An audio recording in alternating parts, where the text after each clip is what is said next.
Assalamualaikum warahmatullahi wabarakatuh. Perkenalkan, nama saya Aldani Jova.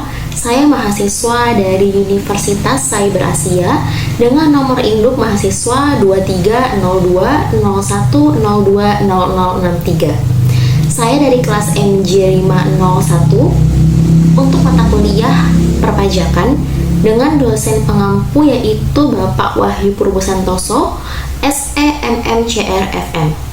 Di sini saya akan membuat video presentasi guna memenuhi syarat dari UAS pada mata kuliah perpajakan, yang mana pada video ini saya akan membahas mengenai salah satu kasus perpajakan yang ada di Indonesia. Kasus yang akan saya bahas yaitu mengenai dugaan kasus penggelapan pajak pada PT Purbalaksana Jaya Mandiri. Baik, langsung saja kita akan memasuki pembahasan yang pertama, yaitu mengenai latar belakang. Indonesia merupakan negara berkembang yang sedang dalam proses pembangunan dari semua bidang agar terciptanya pemerataan infrastruktur pada seluruh daerah di Indonesia. Hal tersebut dilakukan untuk membuat masyarakat yang sejahtera dan merasa terjamin serta diperhatikan oleh negara. Salah satu sumber terbesar pendapatan negara adalah dari pajak. Pajak adalah kontribusi wajib yang harus dibayarkan oleh individu ataupun badan usaha kepada negara. Perekonomian suatu negara tidak bisa lepas dari beberapa kebijakan ekonomi makro yang dilakukan oleh negara tersebut. Negara pasti membutuhkan dana yang cukup banyak agar dapat bisa membiayai segala pengeluarannya. Oleh karena itu, pajak yang menjadi salah satu pendapatan negara sangatlah dibutuhkan. Menurut Undang-Undang Nomor 16 Tahun 2009, pajak adalah kontribusi wajib kepada negara yang terutang oleh orang pribadi atau badan yang bersifat memaksa berdasarkan undang-undang dengan tidak mendapat timbal balik secara langsung dan digunakan untuk keperluan negara bagi besar-besarnya kemakmuran rakyat. Peranan pajak sangatlah penting bagi suatu negara karena dana yang dikumpulkan dari pembayaran pajak akan digunakan oleh pemerintah untuk membiayai pengeluaran negara. Contohnya seperti pembangunan infrastruktur, bidang kesehatan, bidang pendidikan, bidang pelayanan publik, dan lain-lainnya. Namun pada kenyataannya, permasalahan yang paling sering muncul adalah kepatuhan masyarakat dalam melaksanakan kewajiban pajak dan pelanggaran dalam melaksanakan kewajiban pajak tersebut. Salah satu contoh kasus dengan pelanggaran wajib pajak yaitu yang dilakukan oleh PT Purbalaksana Jaya Mandiri, Kejaksaan Tinggi Kejati Daerah Istimewa Yogyakarta bersama Kanwil Ditjen Pajak DIY melakukan penyitaan aset terhadap PT Purbalaksana Jaya Mandiri. Perusahaan distributor minyak goreng yang beralamat di Bantul ini diduga terbukti melakukan penggelapan pajak. Wakil Kejati DIY Amik Mulandri mengatakan total duit yang disita saat ini adalah 12 miliar. Pembahasan selanjutnya yaitu mengenai rumusan masalah. Di sini terdapat 3 rumusan masalah. Yang pertama yaitu bagaimana dugaan kasus penggelapan pajak pada PT Purbalaksana Jaya Mandiri. Kemudian yang kedua yaitu bagaimana penyelesaian atas dugaan kasus penggelapan pajak pada PT Purbalaksana Jaya Mandiri. Kemudian masalah yang ketiga yaitu bagaimana sanksi untuk dugaan kasus penggelapan pajak pada PT Purbalaksana Jaya Mandiri. Selanjutnya terdapat 3 tujuan penelitian dalam pembahasan materi ini. Yang pertama yaitu untuk mengetahui mengenai dugaan kasus penggelapan pajak pada PT Purbalaksana Jaya Mandiri. Yang kedua yaitu untuk mengetahui penyelesaian dugaan kasus penggelapan pajak pada PT Purbalaksana Jaya Mandiri. Dan yang ketiga yang terakhir yaitu untuk mengetahui sanksi apa yang diberikan untuk dugaan kasus penggelapan pajak pada PT Purbalaksana Jaya Mandiri. Pembahasan selanjutnya yaitu mengenai landasan teori. Landasan teori pertama akan membahas mengenai pengertian pajak. Menurut Profesor Dr. Ahmad Sumitro SH mengungkapkan bahwa pajak adalah iuran rakyat kepada kas negara berdasarkan undang-undang yang dapat dipaksakan dengan tidak mendapat jasa imbal atau kontraprestasi yang langsung dapat ditunjukkan. dan yang dapat digunakan untuk membayar pengeluaran umum. Sedangkan menurut Dirjen Diklat mengemukakan bahwa pajak adalah sebuah kewajiban dalam memberikan sebagian harta kekayaan seseorang kepada negara karena suatu keadaan atau kejadian atau perbuatan yang memberikan suatu kedudukan tertentu. Berdasarkan definisi-definisi pajak yang saya sebutkan tadi, dapat disimpulkan bahwa pajak adalah kontribusi wajib yang harus dibayarkan oleh individu ataupun badan usaha kepada negara sesuai dengan undang-undang atau peraturan yang ada. Selain itu, pajak juga bersifat wajib atau memaksa. Hal tersebut dikarenakan pajak berperan penting dan digunakan untuk membiayai pengeluaran negara, seperti digunakan untuk pembangunan infrastruktur, bidang kesehatan, bidang pendidikan, dan bidang pelayanan publik atau yang lainnya. Kemudian landasan teori yang kedua akan membahas mengenai penggelapan pajak. Menurut Putra dan Kiptiah menjelaskan bahwa penggelapan pajak adalah tindakan untuk menekan jumlah penghasilan dan pajak yang dilaporkan serendah mungkin dengan melanggar peraturan perpajakan yang berlaku. Hal tersebut merupakan tindakan ilegal seperti penggunaan faktur pajak fiktif dengan sengaja dan sadar tidak melaporkan sejumlah penghasilan atau penjualan tertentu, menyembunyikan barang dagangan atau hasil produksi dengan tidak melaporkan ke dalam pembukuan resmi, dan lain sebagainya. Penggelapan pajak oleh wajib pajak tersebut disebabkan oleh beberapa faktor, di antaranya itu mengenai sanksi pajak tidak berat, lemahnya penegakan hukum, manfaat dan biaya, serta kecil kemungkinan perbuatannya terungkap dan bila terungkap masalahnya dapat diselesaikan. Berdasarkan pengertian kesulitan wajib pajak menurut penelitian terdahulu yang saya sebutkan tadi, dapat disimpulkan bahwa penggelapan pajak adalah tindakan melanggar hukum yang dilakukan oleh wajib pajak untuk mengurangi atau menghindari pembayaran pajak yang seharusnya dibayarkan kepada pemerintah.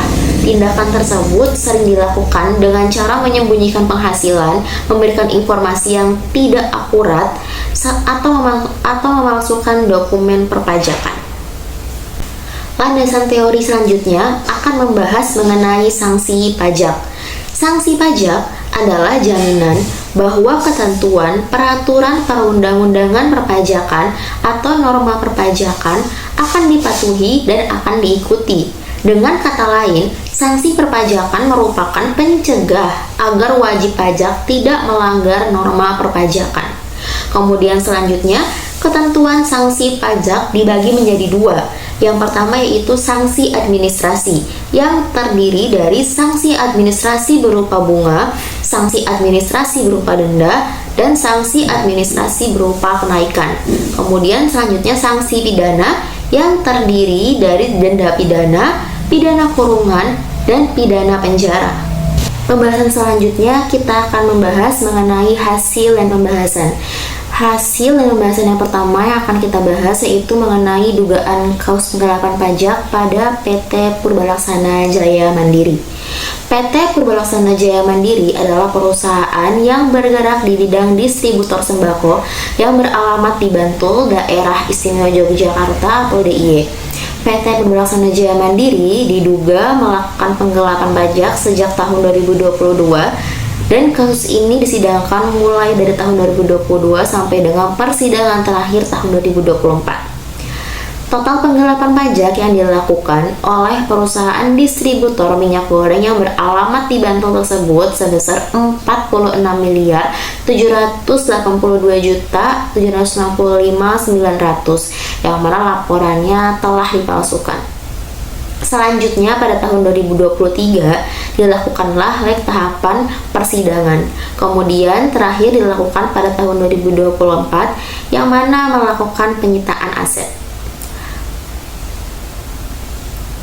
PT Purbalaksana Jaya Mandiri dan Hewan Purwonegoro terbukti telah melanggar pasal diantaranya pasal 39 ayat 1 huruf D Undang-Undang Nomor 28 Tahun 2007 tentang perubahan ketiga atas Undang-Undang Nomor 6 Tahun 1983 tentang ketentuan umum dan tata cara perpajakan.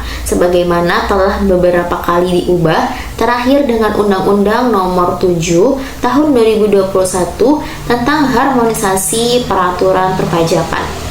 Jelasnya, kemudian diawali dengan pemeriksaan karena wajib pajak tidak mengambil pilihan untuk pengungkapan ketidakbenaran, maka lanjut penyidikan dan sudah diputuskan dan ingkrah ditindaklanjuti eksekusi atas aset-aset dalam upaya pemulihan kerugian negara, ujar Kepala Bidang PPIP Kanwil Ditjen Pajak DIY yaitu Dwi Haryadi pada hari Rabu tanggal 24 bulan April tahun 2024.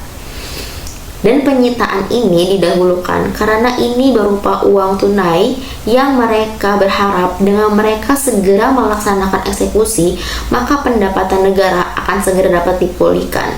Kemudian Amik menegaskan bahwa eksekusi ini sesuai dengan putusan Mahkamah Agung Republik Indonesia nomor 2901/Pistus/2024 tanggal 7 Maret tahun 2024, di mana sudah berketentuan hukum tetap bahwa PT Purbalaksana Jaya Mandiri telah melanggar ketentuan pasal 39 ayat 1 huruf D Undang-Undang Nomor 28 Tahun 2007 dan Undang-Undang Nomor 7 Tahun 2021 tentang harmonisasi peraturan perpajakan. Terbukti dengan sengaja menyampaikan surat pemberitahuan atau keterangan yang isinya tidak benar dan tidak tepat sehingga dapat menimbulkan kerugian negara pada pendapatan negara. Kemudian hasil dan pembahasan selanjutnya akan saya bahas yaitu mengenai penyelesaian dugaan kasus penggelapan pajak pada PT Purbalaksana Jaya Mandiri. Kejaksaan Tinggi atau Kejati DIY Daerah Istimewa Yogyakarta bersama Kanwil Ditjen Pajak DIY menggelar eksekusi pidana denda atas perkara tindak pidana perpajakan dengan terpidana korporasi PT Purbalaksana Jaya Mandiri. Total penggelapan yang dilakukan oleh perusahaan distributor minyak goreng yang beralamat di Bantul tersebut sebesar 46.782.765.900 yang mana laporan telah dipalsukan. Pada persidangan terakhir di tahun 2024 telah dilakukan penyitaan aset pada PT Purbalaksana Jaya Mandiri. PT Purbalaksana Jaya Mandiri dan Helen Purbanegoro terbukti melanggar pasal diantaranya pasal 39 ayat 1 huruf D Undang-Undang Nomor 28 Tahun 2007 tentang perubahan ketiga atas Undang-Undang Nomor 6 Tahun 1983 tentang ketentuan umum dan tata cara perpajakan sebagaimana telah beberapa kali diubah, yang terakhir dengan Undang-Undang Nomor 07 Tahun 2021 tentang harmonisasi peraturan perpajakan. Amik menegaskan bahwa eksekusi ini sudah sesuai dengan keputusan Mahkamah Agung Republik Indonesia Nomor 290/Pistus/2024 tanggal 7 Maret 2024. Di mana sudah berketentuan hukum tetap bahwa PT Purbalaksana Jaya Mandiri ini telah melakukan pelanggaran pasal 39 ayat 1 huruf D Undang-Undang Nomor 28 Tahun 2007 dan Undang-Undang Nomor 7 Tahun 2021 tentang harmonisasi peraturan perpajakan.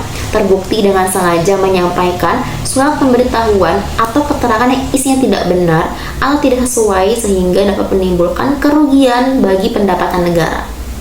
Hasil pembahasan selanjutnya yang akan saya bahas yaitu mengenai sanksi untuk dugaan kasus penggelapan pajak pada PT Purbalaksana Jaya Mandiri.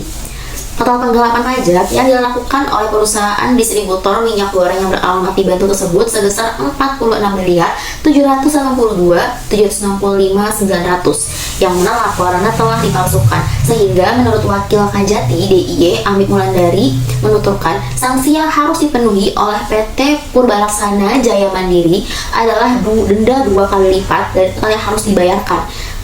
yaitu sebesar 93.565.531.836. Namun sampai saat ini timnya baru menyita sekitar 12 miliar lebih beserta sejumlah mata uang asing. Pada persidangan terakhir di tahun 2024 telah dilakukan penyitaan pada aset PT Pembalaksana Jaya Mandiri. PT Pembalaksana Jaya Mandiri ini dan Helen Purbanegoro terbukti telah melanggar aturan perpajakan yang ada. Amik menegaskan bahwa eksekusi ini sesuai dengan putusan Mahkamah Agung Republik Indonesia nomor 291K atau Pisus 2024 tanggal 7 Maret tahun 2024, yaitu PT Pembalaksana Mandiri terbukti dengan sengaja menyampaikan surat pemberitahuan atau keterangan yang isinya tidak benar atau tidak sesuai sehingga dapat menimbulkan kerugian pada pendapatan negara.